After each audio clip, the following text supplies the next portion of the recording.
President Trump is accused of a gross abuse of his office, and his administration has not provided Congress the information it needs to reach the truth of the matter.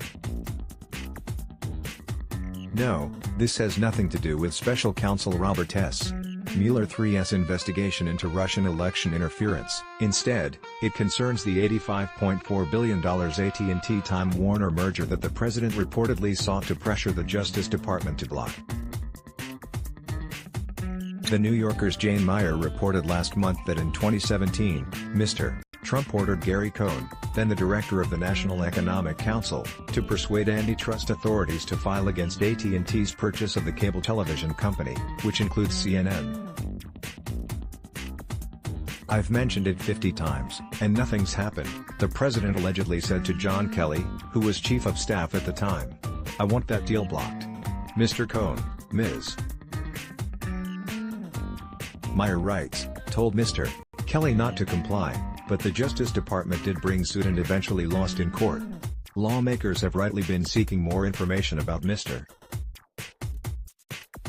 Trump's alleged attempted meddling in the Antitrust Division's decision, whether it was to reward Fox News because the outlet has been favorable to him or to hurt CNN because it has not. If he did intercede, it was a grave offense to press freedom and the rule of law, and one the president ought to be held accountable for.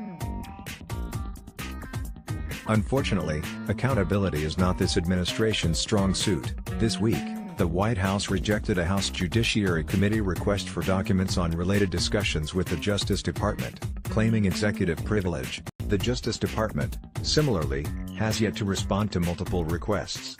Even the appearance of impropriety in antitrust enforcement is damaging to public trust.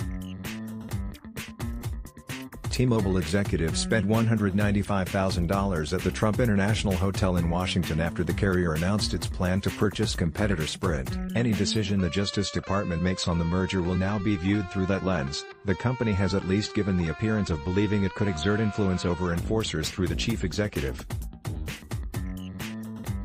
Who could blame consumers for thinking the same thing? The Justice Department might have made its decision on the merits, as antitrust chief Mahmoud Delrahim has insisted. Or Mr. Trump might have managed to persuade an associate to strong-arm the department, or he might otherwise have signaled to Mr.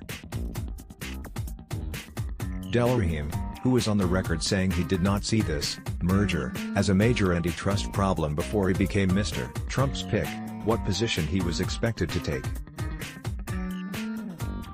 Unless the White House changes course or the Justice Department decides to be much more forthcoming, Congress will have to do more than ask nicely to find answers. Read more. The Post's view. Did Trump intervene in the at&t merger to destroy his enemies?